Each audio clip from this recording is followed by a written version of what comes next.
L'essor maraîcher sert à se tester sur des productions autour du maraîchage biologique, tester des débouchés, gagner en compétences à la fois au niveau technique, au niveau planification du travail, au niveau compta-gestion, au niveau administratif et aussi sur la recherche de foncier grâce à une convention qui lie la communauté d'agglomération Gaillac-Groyer, la SAFER et l'essor maraîcher.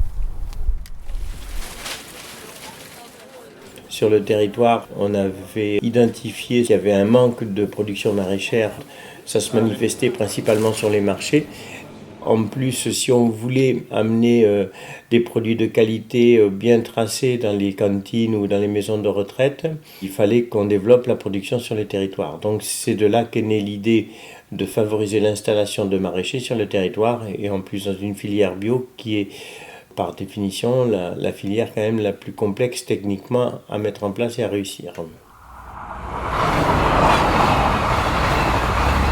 Le maraîchage, c'est un des outils aussi pour conserver une densité d'agriculteurs suffisante sur le territoire avec des superficies d'exploitation relativement restreintes.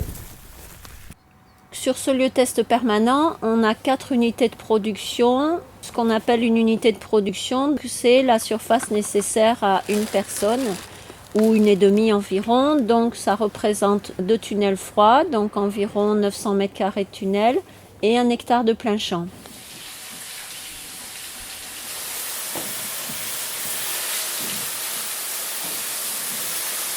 Ils ont des espaces réservés sur les parcelles, bien sûr, dans les bâtiments, puis après des espaces communs.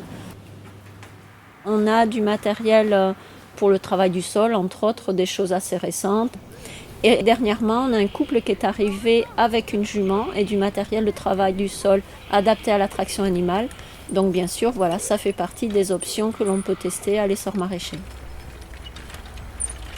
Dans certains cas, on a été obligé de répondre à des candidats qu'une place se libérerait dans 1 an ou 1 an et demi. C'est ce qui nous a conduit, entre autres, à commencer et entamer de l'accompagnement en archipel sur des sites donc éphémères qui sont le plus souvent chez des agriculteurs ou bien sur du foncier mis à disposition par un propriétaire privé ou une association ou une collectivité.